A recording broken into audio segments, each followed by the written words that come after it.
देखते हैं। आज हमें जो चीज़ पढ़नी है फाइनेंशियल मैथ से रेलेवेंट, वो हमारे दो कॉन्सेप्ट्स हैं। एक है नेट प्रेजेंट वैल्यू का, एक है नेट प्रेजेंट वैल्यू का।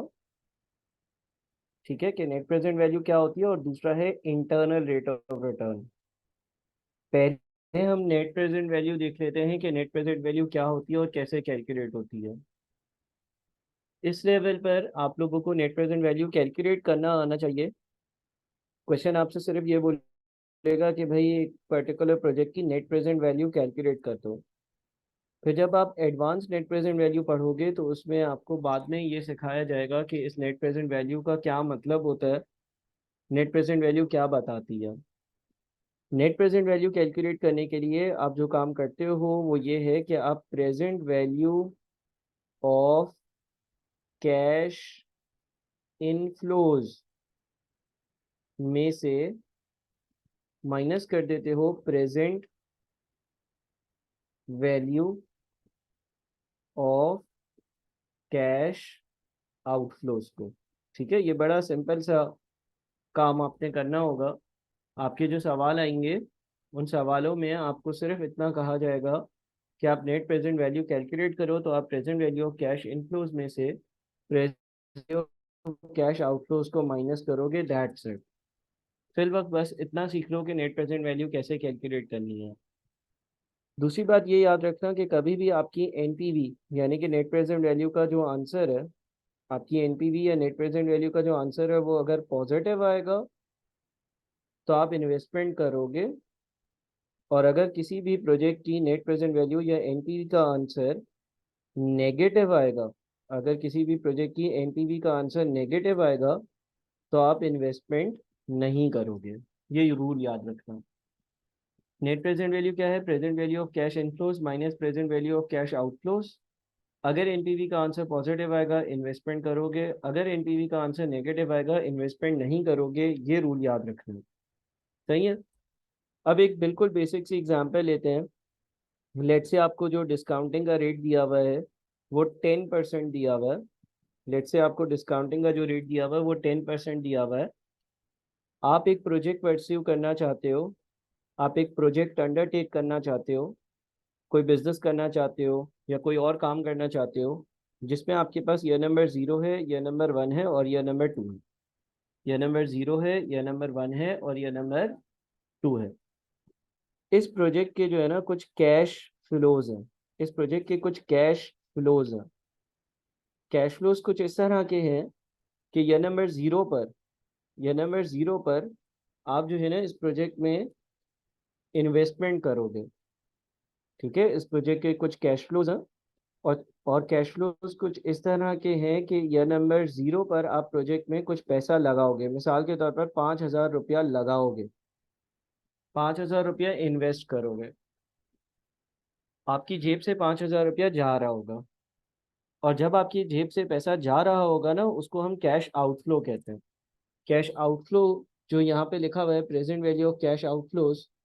कैश आउटफ्लोज का मतलब क्या है? कैश आउटफ्लोज का मतलब है पैसों का जाना। कैश आउटफ्लोज का मतलब है पैसों का जाना। पैसों का जाना, इसको हम कैश आउटफ्लो बोलते हैं। जब मैं 5,000 रुपये लगाऊंगा और बिजनेस स्टार्ट करूंगा, तो लेट से सवाल ये बोलता है कि भाई पहले साल के आखिर में आप 8,000 रुपये आपको मिलेंगे, 8,000 रुपये आप कमाओगे, या 8,000 रुपये का कैश इनफ्लो होगा। और दूसरे साल के आखिर में भी सवाल ये कह देता है कि 8,000 रुपये का कैश इनफ्लो होगा।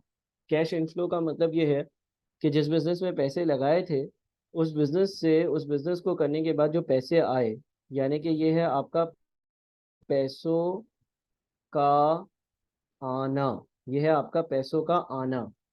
सही है।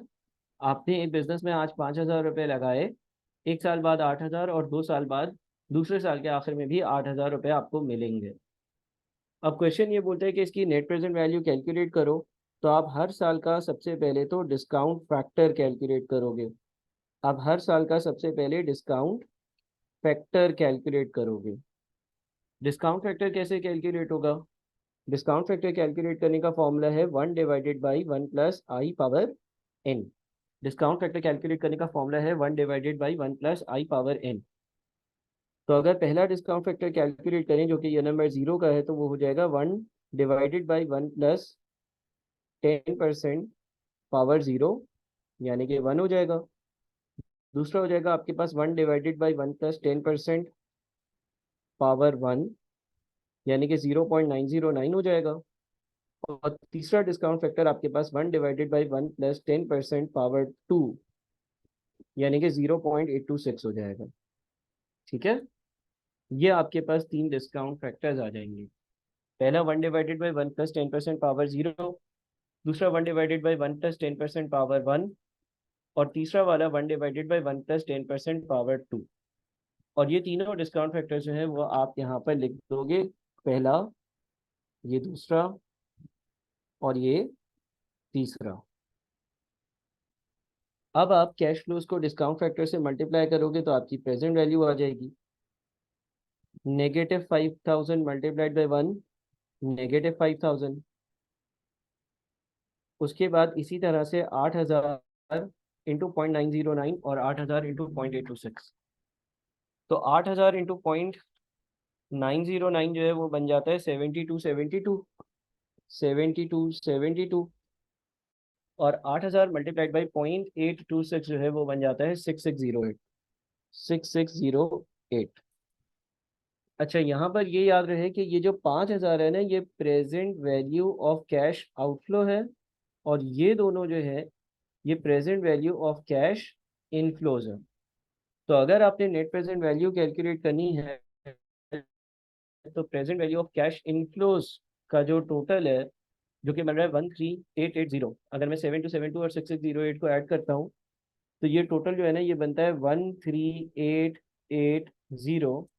इसमें से आप कैश आउटफ्लोज को, और present value of cash outflows जो है वो 5000 है, उसको माइनस करोगे, और आपका आंसर आ रहा है 88880। तो ये जो आपका आंसर है 8880 का, ये कहलाता है आपका प्रेजेंट नेट प्रेजेंट वैल्यू। ये आपकी नेट प्रेजेंट वैल्यू है। ये जो 8880 है ये आपकी नेट प्रेजेंट वैल्यू है। ठीक है जी, इसको हम नेट प्रेजेंट वैल्यू कहते हैं। अच्छा, एक तो ये तरीका है जो मैंने यहाँ पर किया कि जिसमें मैंने कैश फ्लोज लिखे, फिर डिस्काउंट फैक्टर्स लिखे, और फिर मैंने अपनी प्रेजेंट वैल्यूज कैलकुलेट करी। आप चाहो तो आप इसको इक्वेशन फॉर्म में भी रहने दे सकते हो। NPV is equals to present value of cash inflows minus present value of cash outflows. तो आपकी जो एनपीवी या नेट प्रेजेंट वैल्यू होगी present value of cash inflows. Present value of cash inflows कैसे आएगा? भाई आपके पास ये नंबर 1 पर 8000 रुपये है, इन 8000 रुपयों को डिवाइड कर दो 1 + 10% पावर 1 से। ये नंबर 2 पर भी 8000 रुपये हैं, ये नंबर 2 के 8000 को डिवाइड कर दो 1 + 10% पावर 2 से। तो इन दोनों की प्रेजेंट वैल्यू आ जाएगी, और इसमें से present value of cash outflows को माइनस कर देना। आउटफ्लो है ही ये नंबर 0 पर, तो ना उसकी डिस्काउंटिंग करनी है ना उसकी कंपाउंडिंग करनी है। तो ये भी आपके पास जो है ना, जब आप इसकी वैल्यू ज़ाहिर है कैलकुलेट करोगे, बस इक्वेशन फॉर्म में मैंने लिखा है, तो इसकी जो वैल्यूज होंगी वो वही बनेंगी जो आपने पहले लिखी थी, यानी कि ये 7272 होगा। मैं इसको जो है, और दूसरा वाला जो है वो 8000 डिवाइडेड बाई 1.1 की पावर 2, यानी कि 66। एक मिनट रुक जाना, हाँ सही है। 8000 इंटू 0.909 7272 है, और 8000 इंटू 0.826 6608 है। अच्छा, यहाँ पर क्योंकि हम डायरेक्टली कर रहे हैं तो थोड़ा सा डिफरेंस आ सकता है, लेकिन ज़्यादा डिफरेंस नहीं आएगा। ये 6612 बन रहा होगा, 6612 बन रहा होगा, अगर मैं नियरेस्ट होल नंबर पे ले जाऊं। और ये 8000 डिवाइडेड बाई 1.1 जो है वो 7273 बन रहा होगा, 7273। और यहाँ पर आपके पास 5000 ही है, तो आपके पास नेट प्रेजेंट वैल्यू यहाँ पर भी 7273 + 6612 -5000, यानी कि सेम आंसर आएगा 8885। राउंडिंग ऑफ की वजह से जो है वो 5 रुपए का डिफरेंस आ रहा है, अदरवाइज लॉजिकली आंसर सेम है। एक और तरीका जो इस स्पेसिफिक केस में कर सकते हो, जो हमने लास्ट क्लास में सीखा वो ये है कि ईयर नंबर 1 और ईयर नंबर 2 दोनों की अमाउंट सेम है। ईयर 1 और ईयर 2 दोनों की अगर अमाउंट सेम है और इनको अगर ईयर 0 पे लेकर आना है, तो मैं ऑर्डिनरी एनवीटी की प्रेजेंट वैल्यू वाला फॉर्मूला जो कि है P is equals to R multiplied by 1 - 1 + i⁻n upon I, ये वाला फॉर्मूला भी तो यूज कर सकता हूँ। अगर मैं ये वाला फॉर्मूला यूज करता हूँ तो मैं लिख सकता हूँ एनपीवी या net present value is equals to 8,000 multiplied by 1 - 1 + 10% power -2 divided by 10%। ये मैंने अपना एनवीटी की प्रेजेंट वैल्यू का फॉर्मूला अप्लाई किया minus present value of cash outflow. इससे भी आंसर जाहिर सी बात है कि सेम आएगा और तकरीबन 8885 ही आ रहा होगा। और क्योंकि आपकी एनटीवी पॉजिटिव आ रही है, तो आपसे अगर सवाल रिकमेंडेशन पूछे कि इन्वेस्टमेंट करनी है या नहीं, तो आप बोलोगे यस इन्वेस्टमेंट करनी है। तो यहाँ पर हमने सिर्फ ये देखा कि नेट प्रेजेंट वैल्यू कैसे कैलकुलेट करी जाती है। आप लोगों के पास जनरली जो सवाल आएंगे वो फेयरली सिंपल ही होंगे। कॉम्प्लेक्स क्वेश्चन जो है वो हाई लेवल पर पूछे जाते हैं, यानी कि जब आप कैफ में या हाई लेवल पर एनपीवी पढ़ोगे तो उसमें मुश्किलात होंगी, लेकिन फिर वक्त आपके जो आंसर आपके जो सवाल होंगे ना वो इतने ही सिंपल होंगे। ठीक है, कि आपने जो है वो नेट प्रेजेंट वैल्यू कैलकुलेट कर कर देनी होगी। अब इसकी कोई पिक्चर लेकर ग्रुप पे भेज दे और उसके बाद फिर मैं स्क्रॉल डाउन करता हूँ।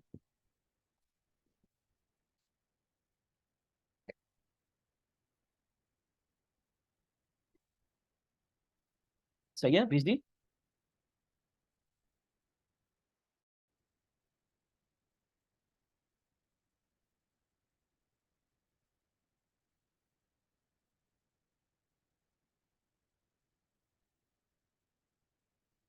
अच्छा जी, अगला, ये तो हमने नेट प्रेजेंट वैल्यू की एक एग्जांपल कर ली। अच्छा, अब हम एक और चीज़ जो आपके सिलेबस में है वो पढ़ लेते हैं। वो है internal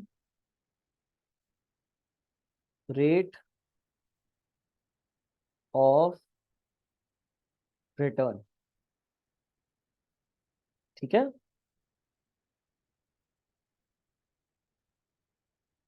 internal rate of return का मतलब होता है कि एक पर्टिकुलर प्रोजेक्ट मुझे कितना परसेंट कमा कर दे रहा है। इसको समझने के लिए एक एग्जांपल ले लेते हैं। लेट्स से एक बंदा है मिस्टर ए।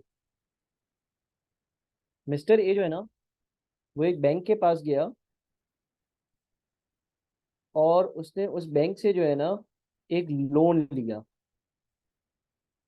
मान लो उसने बैंक से जो है ना वो 100 रुपए का लोन ले लिया, और बैंक ने ये कहा कि भाई आप ये पैसे हमें 1 साल बाद वापस कर दोगे और हम आपसे 10% का इंटरेस्ट चार्ज करेंगे। तो जब मैं 1 साल बाद बैंक को पैसे लौटाने जाऊंगा तो बैंक मुझसे 110 रुपये वापस लेगा, इसलिए क्योंकि वो ये कहेगा कि 100 रुपये आपने उधार लिए थे और अब अगर आप 1 साल बाद वापस कर रहे हो तो आप 110 रुपये वापस करोगे, 10 रुपये इंटरेस्ट के मिलाकर हमें वापस करो। ठीक है, ये एक प्रोसेस हो गया। अच्छा, यहाँ पर मैं यह नंबर 0 लिखता हूँ और यह नंबर 1 लिखता हूँ, और मैं लिख देता हूँ कैश इनफ्लो, कैश आउटफ्लो। अगर मैं मिस्टर ए की बात करूं, मिस्टर ए की बात करूं, तो मिस्टर ए जब बैंक से लोन लेगा, मिस्टर ए जब बैंक से 100 रुपये लेगा, तो मिस्टर ए के पास, मिस्टर ए की जेब में, मिस्टर ए की जेब में 100 रुपये आएंगे या 100 रुपये जाएंगे। मैं काम करता हूँ यहाँ पर टॉप पे बैंक लिख देता हूँ, बैंक। अगर मैं ये नंबर 0 की बात करूं तो इसके पास बैंक से 100 रुपये आएंगे, और फिर 1 साल बाद जब इसको पैसे वापस करने होंगे तो इसको बैंक को कितने पैसे वापस करने पड़ेंगे? 110। तो इसके पास से जाएंगे, इसलिए मैंने ब्रैकेट में लिखा।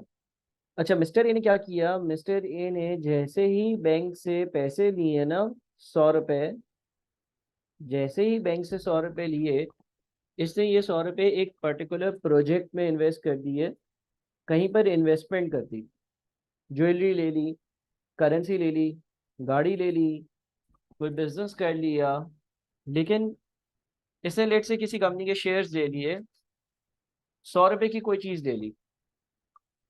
तो इसका मतलब ये हुआ कि बैंक से जैसे ही इसके पास से पैसे आए, ईयर जीरो पर एक हाथ से पैसे आए, बैंक गया, बैंक से 100 रुपए लेकर आया, और दूसरे हाथ से इसने वो ही 100 रुपए किसी पर्टिकुलर प्रोजेक्ट में इन्वेस्ट कर दिए। तो इसका मतलब ये हो गया कि यह नंबर जीरो पर इसके हाथ में क्या है, जीरो। इसलिए क्योंकि ये बैंक से 100 लेकर आया और 100 रुपए उसने एक बिजनेस में लगा दिए, तो अब वो बिजनेस में इन्वेस्ट हो गए और इसके हाथ में कुछ भी नहीं है। अच्छा, ये जो प्रोजेक्ट था ना, ये प्रोजेक्ट जो था, इससे एक साल बाद इसको 118 रुपए मिले। इस प्रोजेक्ट से इसको एक साल बाद 118 रुपए मिले।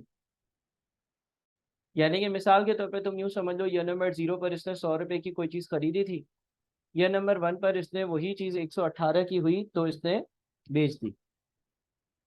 या इसने कोई बिजनेस स्टार्ट करा था 100 रुपए से, एक साल बाद वो 118 की वैल्यू रखता है। तो ये 118 रुपए यह नंबर वन पर इसकी जेब में आए, इसमें से इसने 8 रुपए 110 रुपए बैंक को दे दिए, और इसको नेट क्या बच गया, इसको नेट 8 रुपया बच गया। समझ में आ रही है बात? ठीक है, इसमें कोई मसला? सही है जी। अच्छा, अगर इस प्रोजेक्ट में मेरे 100 रुपए एक साल बाद 118 बनते हैं, तो इसका मतलब ये प्रोजेक्ट मुझे एक साल का 18% का रिटर्न दे रहा है। ये प्रोजेक्ट मुझे एक साल का 18% का रिटर्न दे रहा है। अब दो चीजें लिखता हूँ, एक चीज कहलाती है कॉस्ट ऑफ कैपिटल। इस सवाल में मेरी जो कॉस्ट ऑफ कैपिटल है ना, वो 10% है। इस सवाल में मेरी जो कॉस्ट ऑफ कैपिटल की वैल्यू है वो 10% है। कॉस्ट ऑफ कैपिटल का क्या मतलब होता है? कॉस्ट ऑफ कैपिटल का मतलब होता है कि मैंने किसी से लोन लिया हो, किसी से फंड्स ऑब्टेन करे हो, किसी से उधार लिया हो, किसी को शेयर्स इशू करे हो, तो जिससे मैंने ये चीज़ करी वो मुझसे कितना रिटर्न सालाना बेसिस पर मांग रहा है। मैंने यहाँ पर एक बैंक से 100 रुपये मांगे थे और एक साल बाद उसको 110 रुपये वापस करने, इसका मतलब ये हो गया कि बैंक मुझसे सालाना बुनियाद पर 10% का रिटर्न डिमांड कर रहा है। तो जब आप कोई लोन लेते हो, या आप शेयर्स की मदद से पैसे इशू करते हो, या किसी भी तरह से, तो आपको जो रिटर्न देना पड़ता है ना, वो कॉस्ट ऑफ कैपिटल कहलाता है। दूसरा कहलाता है इंटरनल रेट ऑफ रिटर्न। दूसरा कहलाता है इंटरनल रेट ऑफ रिटर्न। इस सवाल में हमारा जो इंटरनल रेट ऑफ रिटर्न है ना, वो 18% है। इंटरनल रेट ऑफ रिटर्न का क्या मतलब होता है? जो परसेंटेज जो परसेंटेज एक प्रोजेक्ट जो परसेंटेज एक प्रोजेक्ट कमा कर देता है। ठीक है, जो परसेंटेज एक प्रोजेक्ट कमा कर देता है उसको हम इंटरनल रेट ऑफ रिटर्न कहते हैं, अंदरूनी रेट ऑफ रिटर्न कहते हैं, उस प्रोजेक्ट का अपना रेट ऑफ रिटर्न कहते हैं। अब मुझे बताओ कि अगर ऐसा सिनेरियो हो तो क्या इसको ये वाला बिजनेस करना चाहिए? यानी कि क्या इसको बैंक से 100 रुपये लेकर बिजनेस में लगाने चाहिए? इसको नेट फायदा हो रहा है ना, तो इसको ये वाला काम करना चाहिए, है ना? क्योंकि इसको नेट क्या हो रहा है, नेट फायदा हो रहा है, 8 रुपये बच रहे हैं। अच्छा, हम एक रूल यहाँ पे लिख लेते हैं इंटरनल रेट ऑफ रिटर्न का। अगर आपका इंटरनल रेट ऑफ रिटर्न अगर किसी भी सवाल में आपका internal rate of return is greater than cost of capital, अगर आपका internal rate of return cost of capital से ज्यादा हो, यस, इन्वेस्ट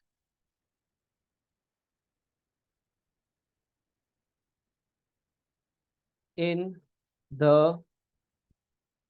प्रोजेक्ट। ठीक है। और अगर आपका internal rate of return less than cost of capital हो,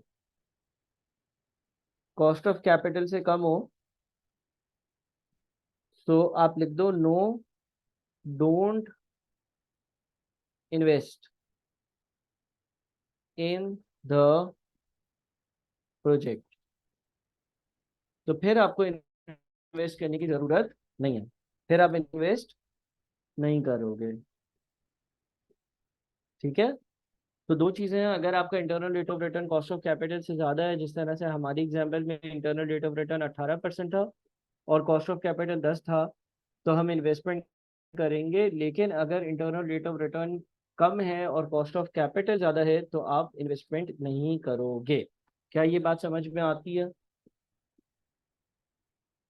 फिर कुछ मैं इंपॉर्टेंट यहाँ पर बातें लिख देता हूँ जो आपको आगे वाले क्वेश्चंस में हेल्प करेंगी, लेकिन यहाँ तक चीज़ें क्लियर है।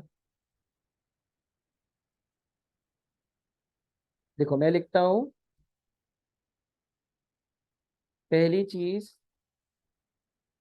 इफ the discount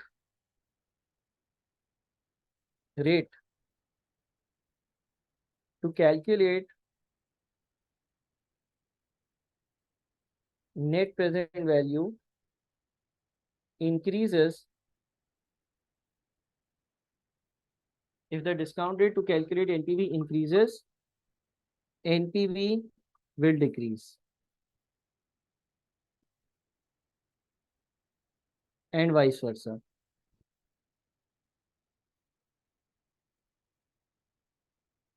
अगर डिस्काउंटिंग का जो रेट है जो कि एनपीवी कैलकुलेट करने के लिए, if the discount rate to calculate NPV increases, अगर वो डिस्काउंट रेट, वो डिस्काउंटिंग के परसेंटेज जो एनपीवी को कैलकुलेट करने के लिए इस्तेमाल करी गई है वो इंक्रीज हो जाए, NPV will decrease and vice versa. तो एनपीवी या नेट प्रेजेंट वैल्यू डिक्रीज हो जाएगी और वाइस वर्सा यानी कि ऑपोजिट डायरेक्शन में भी चीजें चल सकती हैं। दूसरा, if IRR is used to discount cash flows, NPV will be zero। अगर आईआरआर को यूज किया जाए डिस्काउंटिंग के लिए, कुछ कैश फ्लोज बने हुए हैं और उनकी डिस्काउंटिंग के लिए अगर मैं इंटरनल रेट ऑफ रिटर्न को यूज कर लूँ, तो एनपीवी जो है ना वो जीरो हो जाएगी। ठीक है, इसकी पिक्चर लो, फिर ये दो आखिरी वाले सेंटेंसेस समझाता हूँ मैं।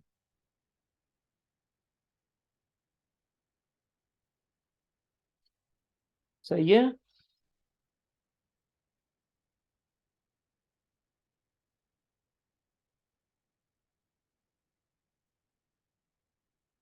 ले लीजिए इसकी पिक्चर।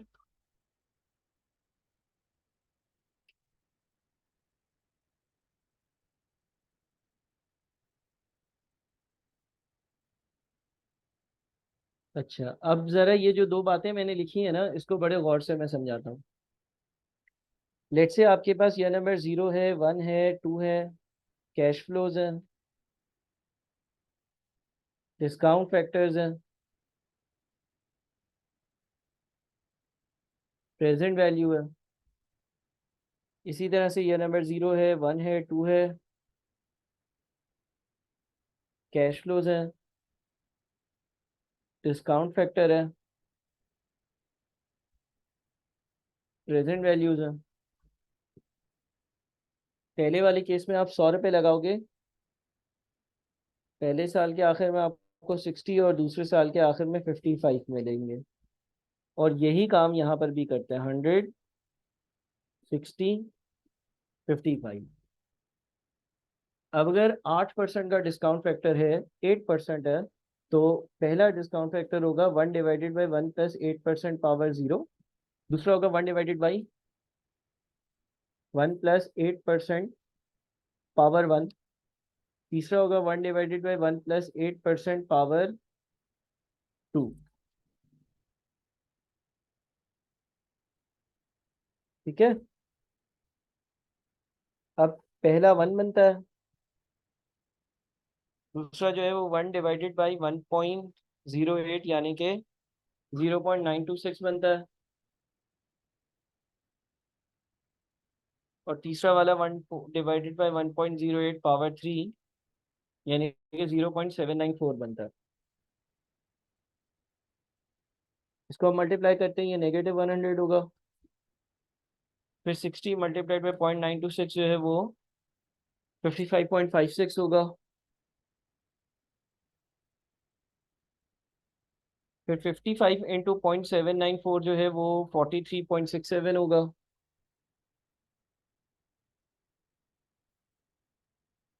और इसको अगर हम नेट ऑफ करते हैं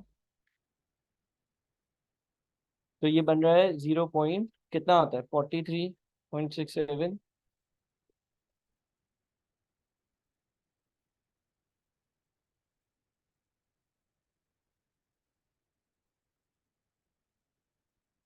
ये 0.926 है,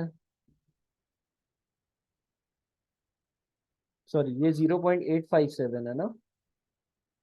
चेक करना जरा कोई।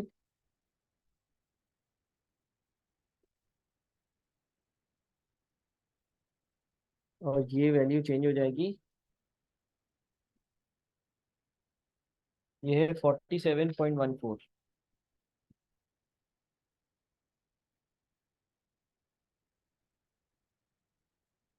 तो 55.56 प्लस 47.14 माइनस 100, ये आ जाता है आपका 2.7 तकरीबन।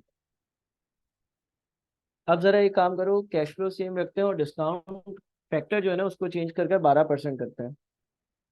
तो 1/1 प्लस 12% पावर 0, फिर 1/1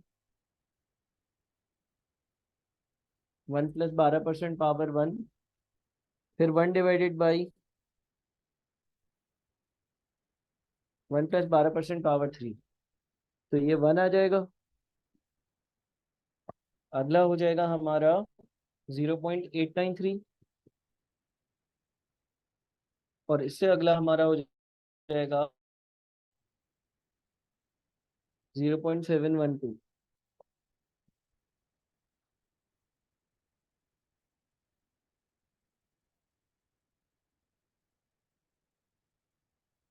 फिर हम इसको मल्टीप्लाई कर कर यहाँ पर भी एनपीवी निकाल लेते हैं और देखते हैं कि इसकी एनपीवी जो है ना वो कितनी आती है।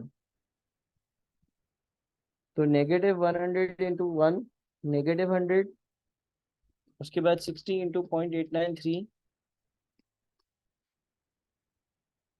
यानी कि 53.58, और उसके बाद 0.712 इंटू 55 यानी कि 39.16।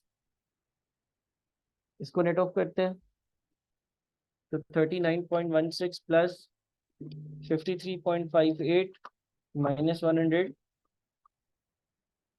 ये बन रहा है आपके पास कितना, वापस से ज़रा चेक कर लो। 1.12, अरे यार ये पावर 2 है ना।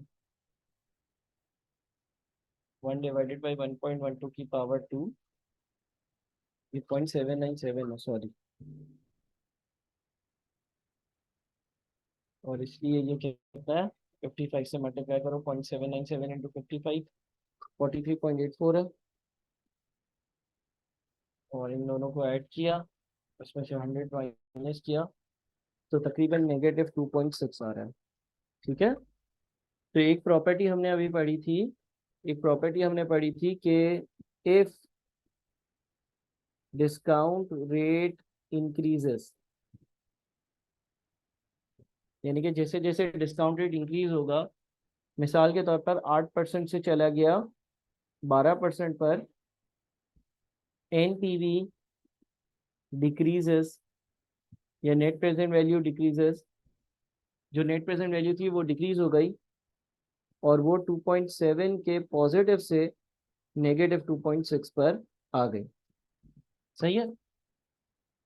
अच्छा, क्या हम आईआरआर कैलकुलेट कर सकते हैं? हाँ, आईआरआर कैलकुलेट करने का एक तरीका है, इंटरनल रेट ऑफ रिटर्न या IRR is equals to A% plus NPV A divided by NPV A minus NPV B multiplied by B minus A%।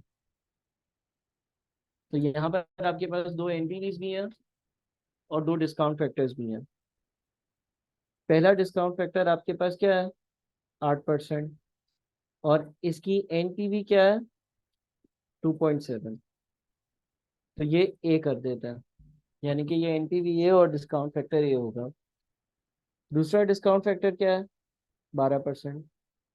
और उसकी एनपीवी क्या है? 2.6 नेगेटिव। इसको हम बी कर देते हैं। और जब हमें आईआरआर या इंटरनल रेट ऑफ रिटर्न ढूंढना होगा तो IRR is equals to A% plus NPV A divided by NPV A minus NPV B multiplied by B minus A%। अब यहाँ पर A% जो है वो 8% है, एनपीवी ए 2.7 है, NPV B NPV A minus NPV B तो माइनस माइनस प्लस हो जाएगा, multiplied by B minus A%। करो जरा कैलकुलेट कि आईआरआर कितना आता है। करो जरा, 2 मिनट देता हूँ। मैंने फॉर्मूले में सारी चीजें डाल दी हैं आप लोगों के लिए।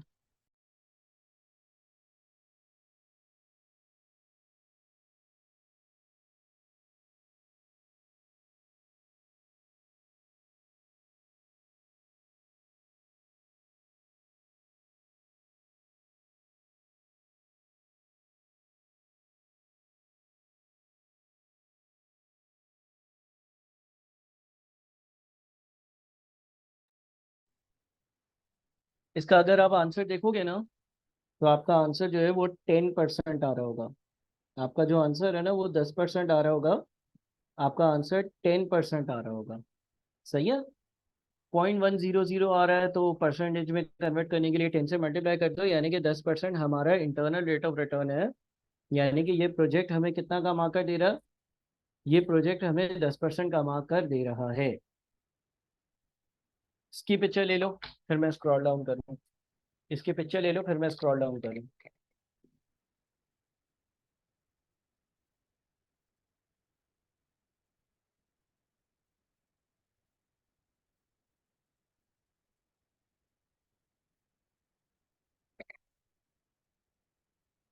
ले ली?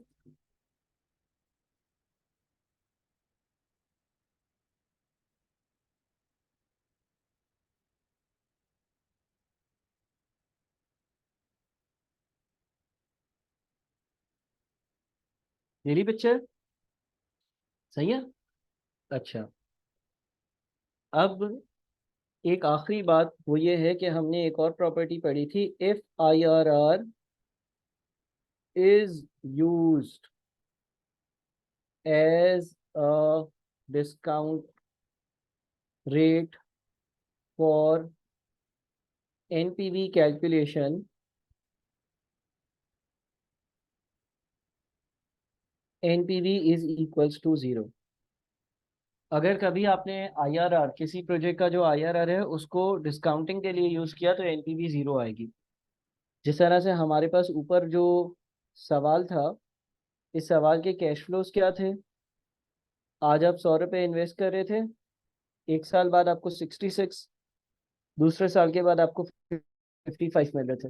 अगर मैं डिस्काउंट फैक्टर कैलकुलेट करता हूँ एट 10%, मेरा आईआरआर जो है ना, मेरा आईआरआर जो है ना वो 10% है।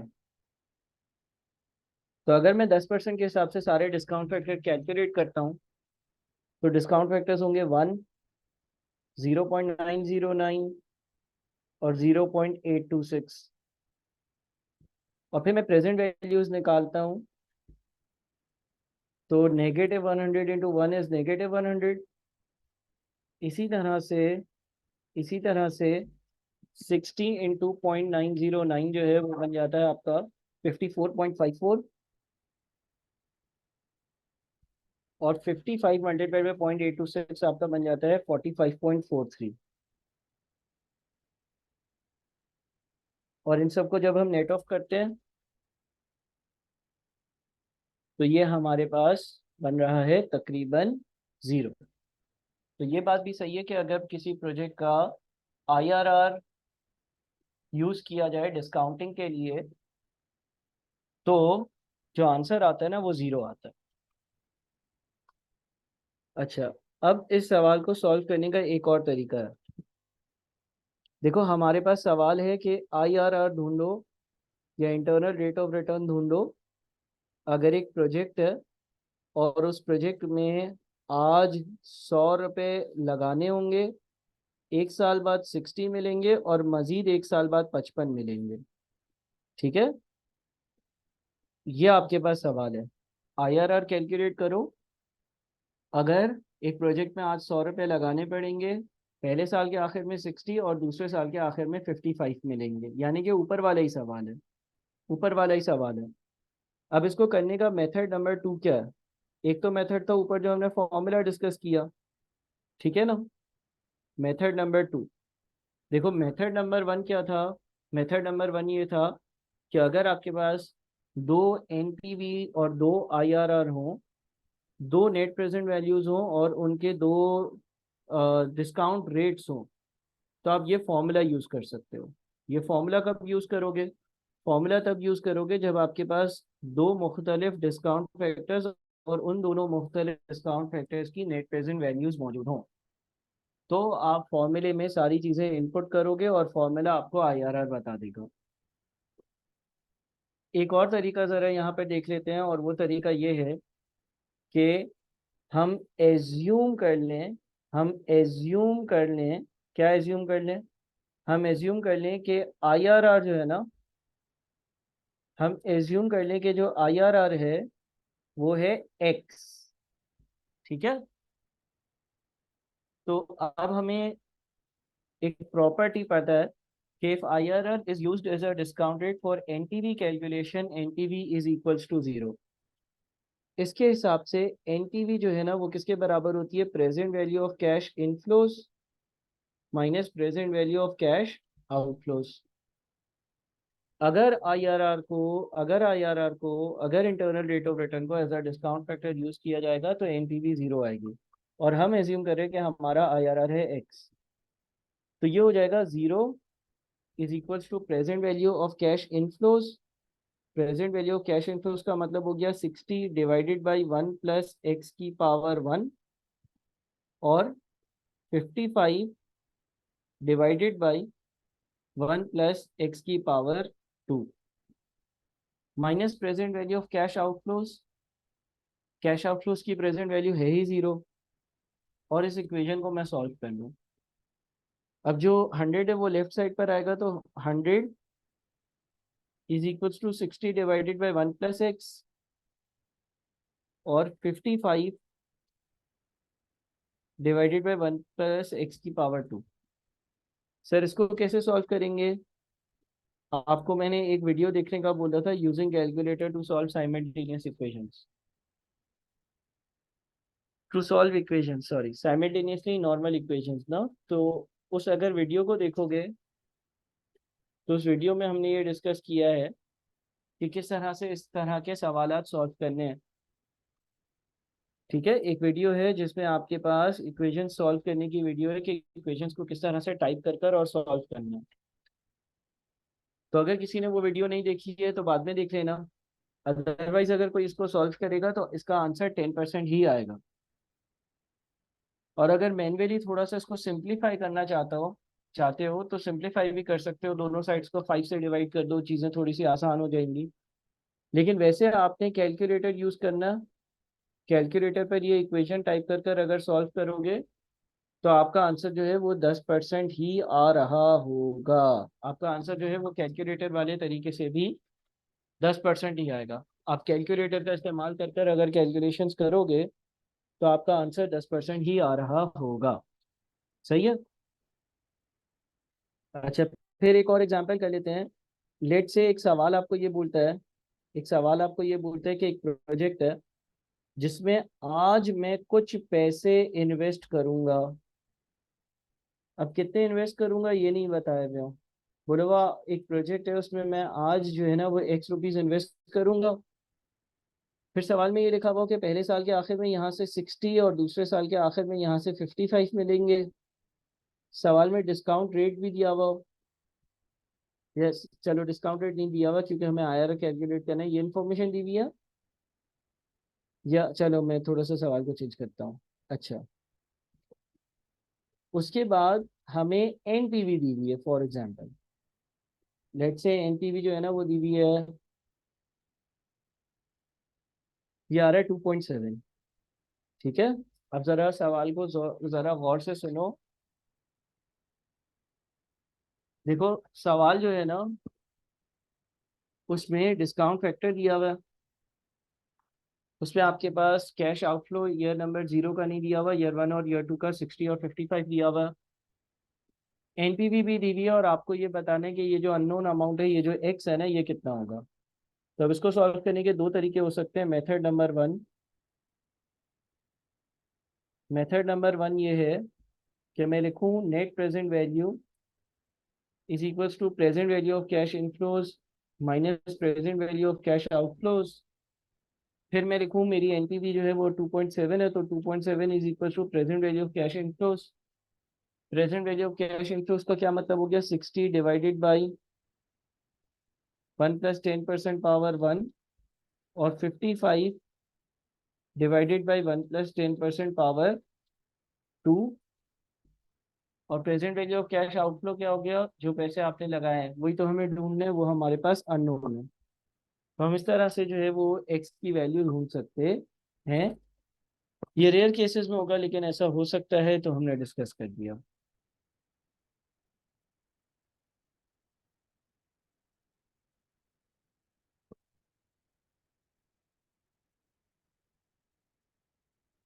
ठीक है। आपको एक्स की जो वैल्यू है ना वो बतानी है।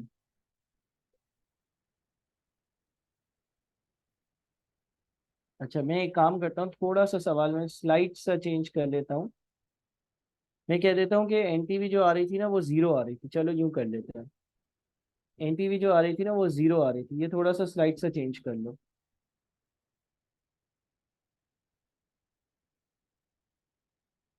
अगर हम ऐसे एज्यूम कर लें कि NPV 0 आ रही थी,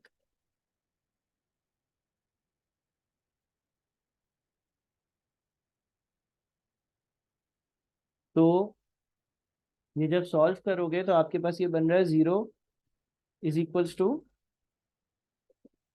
100 माइनस एक्स। तो एक्स जो है वो 100 होगा, यानी कि जो इन्वेस्टमेंट होगी ना वो 100 होगी। सही है। अच्छा, अब मैं IRR पर एक और लेक्चर दूंगा और मोर और लेस सारे के सारे कॉन्सेप्ट जो है वो कवर हो गए हैं। बाकी जितने भी चैप्टर 5 और 6 के कॉन्सेप्ट्स होंगे वो हम स्टडी टेक्स्ट को सॉल्व करते करते कवर करते जाएंगे। अगर कोई मेजर कॉन्सेप्ट होगा तो उधर ही उसी वक्त मैं डिस्कस कर लूंगा।